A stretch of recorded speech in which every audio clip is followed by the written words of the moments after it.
Hello and welcome to Sooner Sports Pad, live from Studio A at the University of Oklahoma. And we have OU baseball joining us in the audience tonight. I'm your host, Kaylee Jo Hommel, and next to me are Abby Williams and Britton Ross. And it just means more this week because conference play is back for OU football. And I was saying rain, rain, go away, but OU football was saying Maine, Maine, go away. We have what you need to know from when the Black Bears came to Norman. And one Sooners squad had a major upset this weekend. A breakdown of that win coming up. And we have an exclusive sit-down interview with former Sooner and current NBA star Trae Young. We'll hear his thoughts on OU's move to the SEC later in the show. Now, before we can take it to Missouri, we need to take a look across the street to Owen Field. And Sooner fans, you aren't ready for this on the second drive of the game. Maine's Carter Peavy throws a pass to Cooper Heisey, and the Black Bears are up 7 in the first. But that's the last time the Black Bears had the lead. And the play that sets the tone for the rest of the game, this 74-yard rush from Javonte Barnes. Now, he's short of the end zone, but he gets the touchdown 2 plays later to tie the game. Now, Oklahoma would go on to outscore Maine 52-7 the rest of the game. One of the 8 total touchdowns, yes, that's more touchdowns than the last 5 games combined, was this 90-yard touchdown pass from Jackson Arnold to J.J. Hester in just the second quarter. The Sooners get the win 59-14. Thanks, Kaylee Jo. The Sooners got their much-needed confidence boost, snapping that 3-game losing streak. And the offense had a day. Sooner Sports Pad reporter Andrew West was there Saturday and saw all 59 points OU put on the board. While the Sooners offense has had its problems all season, the run game has certainly been no help, at least until they played Maine, where Javonte Barnes rushed for 203 yards, the most on the season, maybe giving the offense something to look forward to in these last 3 games. I would be remiss if I didn't recognize and congratulate Javonte Barnes. Had career highs rushing the football and 203 yards and 3 touchdowns. So 158 yards, the most in the first half by a Sooner. That was a great job, really. Again, as we know, he's been playing really well here the back half of the season. I think we all as a group just been building more confidence, and I let those guys know, like, I'm going to give you my all, and I just want everybody in this. I want this to be the best group by the end of the day. I think we've been doing a good job with that, just going out there and doing our job, but, we just have to bring it all together as a team and as an offense to just execute everybody. I feel like we definitely took one step up for sure. It opens up a lot of things for us in the passing game, too. When we're able to run the ball like that, and credits to the O-line, too. They're blocking their butts off, and that was evident today. But when you're able to run the ball like that, it opens up a lot of space in the passing game, and which is good, and it complements each other and makes our offense go. While the 59 points the Sooners put up against Maine is the most on the season, they're going to need to have a similar performance against Missouri on Saturday for a chance to win. Reporting for Gaylord Family Oklahoma Memorial Stadium, Andrew West, Sooner Sports Pad. Well, thanks, Andrew. It was all OU when it came to offense on Saturday. On the ground, Javonte Barnes averaged 11.3 yards per rush, and in the air, J.J. Hester caught the longest pass ever on Owen Field by a Sooner. A season high in rushing, passing, and total yards for the Sooners gave them their 5th win of the season. Well, Abby, the defense started slow, allowing a touchdown on the first drive, but then they locked in and locked it down, keeping the Black Bears out of the end zone until the 4th quarter. Sooner Sports Pad reporter Darby McCormick has the defensive breakdown.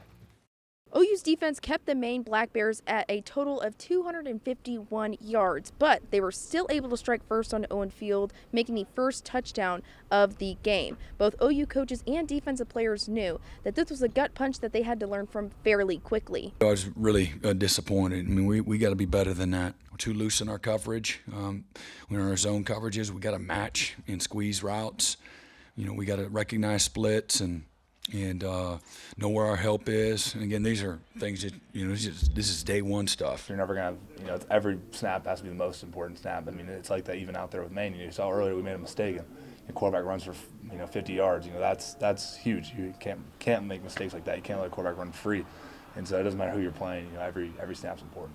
Every opponent you prepare for like they're the Super Bowl because they are, and you don't do that and you're asking for, failure. I felt like we came out 2 days ago. I felt like we didn't take our opponent seriously, and then it showed. They showed that they competed with us, and they came down our throat, came down 80 yards, scored. So I feel like we we locked in. That's really the biggest thing. We locked in. Coach V always says a win cures all bad juju. So let's get this thing rolling. Lesson learned or not, the Sooner defense is going to have to put on a roaring performance to cage the Tigers when they take on Missouri this Saturday. Reporting from Gaylord Family Oklahoma Memorial Stadium, Darby McCormick, Sooner Sports Pad. Defensive back Robert Spears-Jennings already led the SEC in forced fumbles. He extended his lead on Saturday, punching the ball out for the 4th time this season.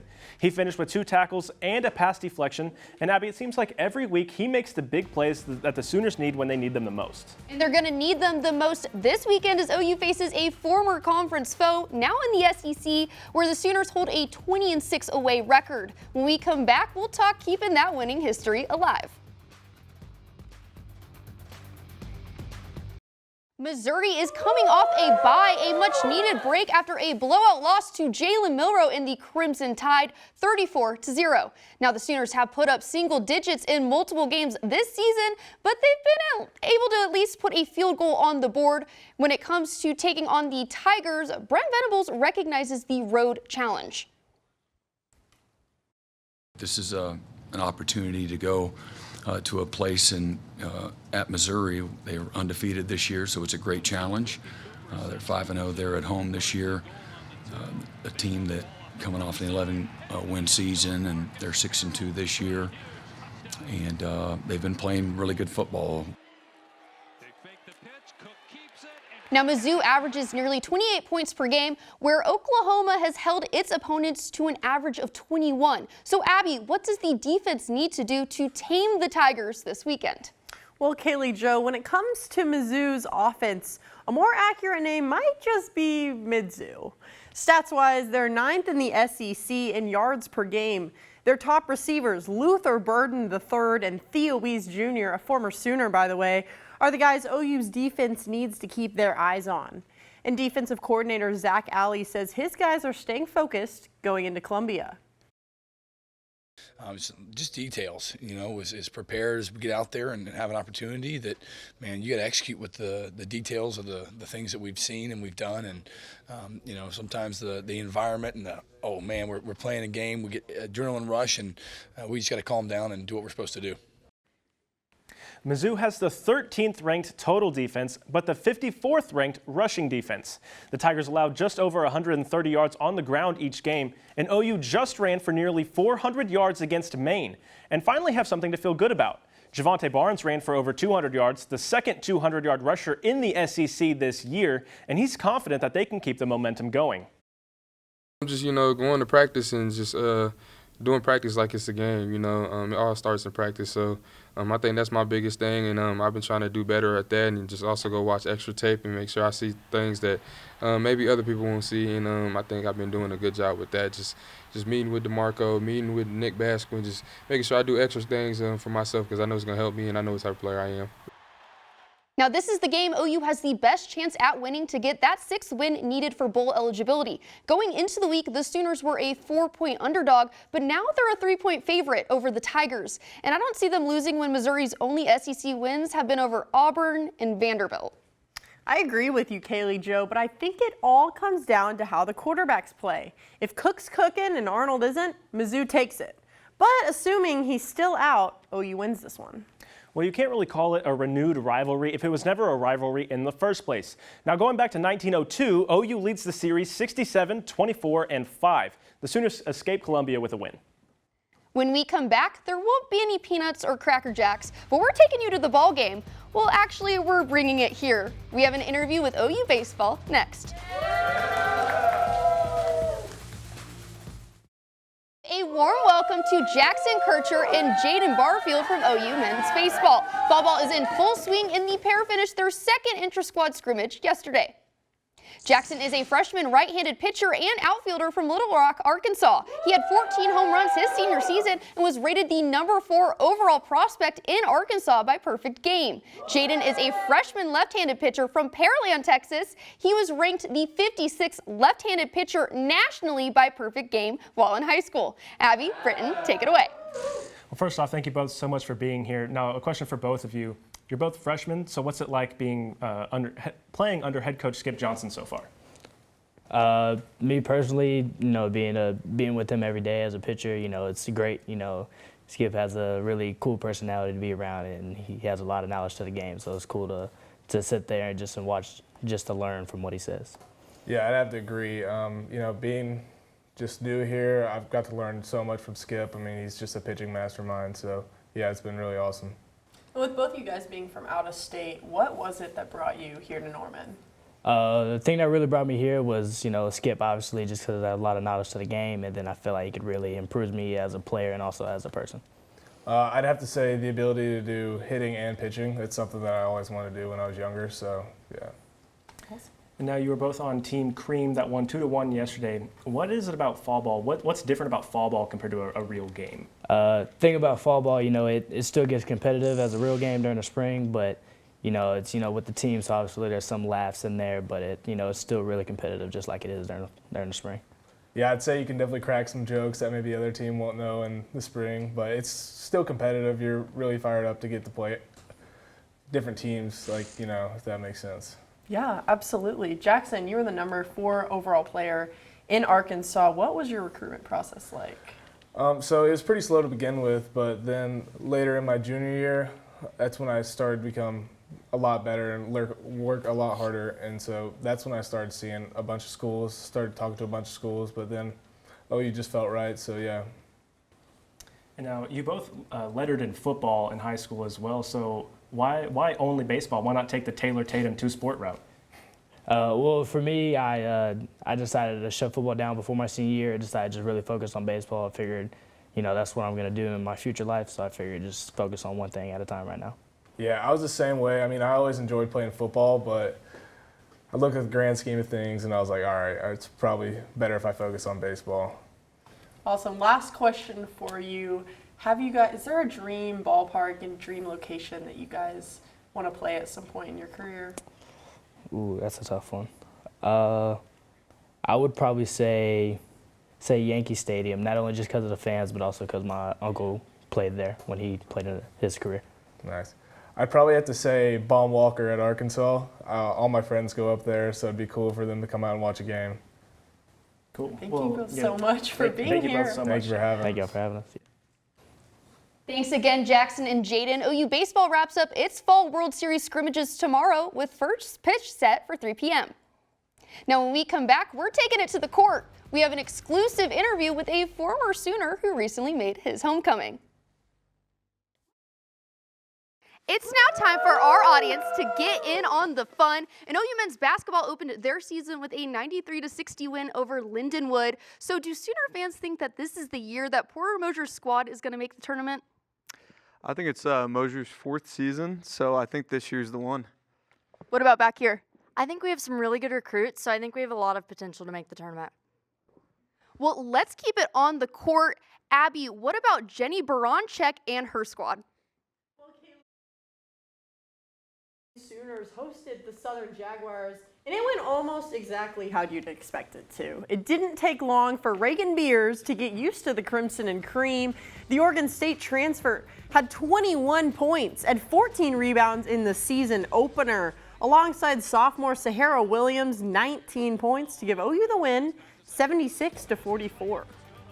Well, it doesn't matter which sport, OU fans love when the Sooners beat Texas, especially a back-to-back national champion, top 10 ranked Texas volleyball squad. The Sooners upset the Longhorns on their own court on Sunday. This is the first time that the Sooners beat Texas since 2014. That was also the last time OU beat a top 10 team. Junior Alexis Shelton had season highs with 27 kills and 15 digs, and she was named the SEC Co-Offensive Player of the Week. Well, I mentioned OU men's basketball earlier, so let's talk a former Sooner stud on the squad. One NBA All-Star was right here in Studio A a couple of weeks ago, and I talked to him one-on-one all about his podcast and career. I'm joined here with Trae Young, former Sooner, now NBA star. How are you doing today? I'm good. How are you? I'm doing awesome. Well, you're here to film your podcast, so can you kind of tell me a little bit about why you decided to start a podcast? Yeah, I mean, for me, like I've been in the league for a couple years now, and there's been obviously some things that I've said about me that just aren't me, and just wanting to have a platform that if something I ever wanted to address or clear up, I could have it. So something that you asked a lot of your guests was how do they feel about Oklahoma moving to the SEC? So I'm going to flip it on to you. How do you feel about it? It makes traveling to go watch my Sooners play a lot easier, so I obviously love it, and I live in Norman too, so I know how big it's making our city. Do you have a favorite memory from your time at OU? My favorite memory? I don't have one. I just remember my freshman year and just every game at home, like it felt like it was packed. And we all know Oklahoma is a big football school.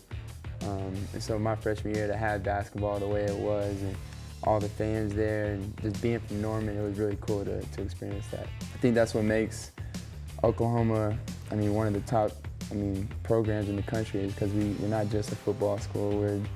We win gymnastics, we win softball. Basketball has been to the Final Four. Like we've done a lot. In a lot of different sports. So it's really cool to see and be a part of. And you've been in Atlanta for a while now. How do you like it? I love it. I feel like that's my second home now. Like I've grown up here for a lot longer, but that's definitely my second home. Me being in Atlanta, I'm close to a lot of SEC schools that we'll be playing, but I love it. I love being in Atlanta. Well, that's all that I have. Thank you so much for taking the time to talk to me. Got you. Appreciate you. Now, OU football's next competition is in Columbia, Missouri, but Sooner Sports Pads is right here in the studio. When we come back, our anchors will go head-to-head for my favorite part of the show. It's time for arguably the best part of the show, Face Off. Abby and Britton will go head-to-head debating everything Sooner Sports, and our in-studio audience will pick a winner. Now, Britton, you won last week, but Abby is still in the lead, so we're going to find out if he can tie it up. And the Sooners had the most offensive yards they'd had all season with 665. So, Abby, who was a standout in the blowout win against Maine on the offense? This might just be the biggest no-brainer in history. Because how can you not pick running back Javonte Barnes? He had a career and team-high 3 touchdowns for 203 yards. Before this, the Sooners hadn't had a running back get 150 yards in the first half since Samaje Perine back in 2014. And that's OU's first 100-yard individual rushing performance this season. Well, the actual correct answer is quarterback Jackson Arnold. He finished with 269 total yards and 3 touchdowns, 1 by ground and 2 by air. And one of those touchdown passes went for 90 yards, the longest Sooner touchdown connection on Owen Field ever. I don't think that's the last time we're going to see that connection on Owen Field. Well, the Black Bears brought their claws during the first 2 drives, but Britton, who on the defense shut Maine down? Well, I'm going to go with the turnover machine, Robert Spears Jennings. He has a conference-leading 4 forced fumbles, and he has an interception this year. He only had 2 tackles because opposing quarterbacks know don't throw his way. Even when Maine tried, he still had a pass deflection.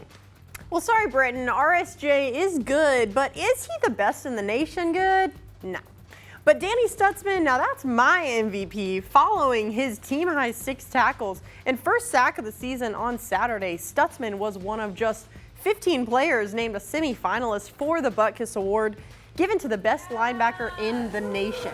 Well, that's enough for current players because we cannot forget about the former Sooners. Abby, who is your Sooner Pro of the Week?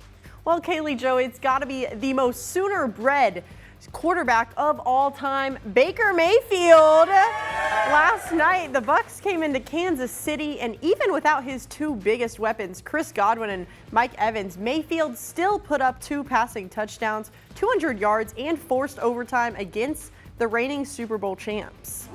Well, my Sooner Pro actually won his game on Sunday. Jalen Hurts and the Philadelphia Eagles, wearing those sick Kelly Green jerseys, hosted the Jacksonville Jaguars, and Hurts put on a show, 2 passing touchdowns, plus an 18-yard TD run. He led the Eagles to a 28-23 win, keeping pace in the division with the Commanders, and now they face the Cowboys on the road this Sunday.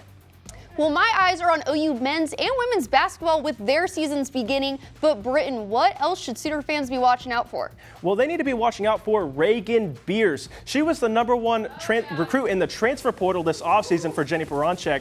She was on the preseason All-SEC first team list for a reason. Her OU debut included 21 points and 14 rebounds as OU demolished Southern 76-44.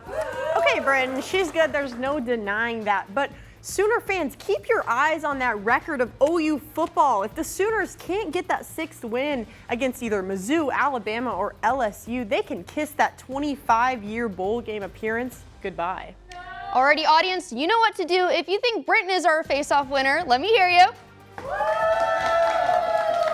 But if you think it was Abby, make some noise. Alrighty, I think Brenton is our face-off winner tonight. Thanks so much for watching Sooner Sports Pad. For Abby Williams and Brenton Ross, I'm Kaylee Jo Hummel. Have a great night.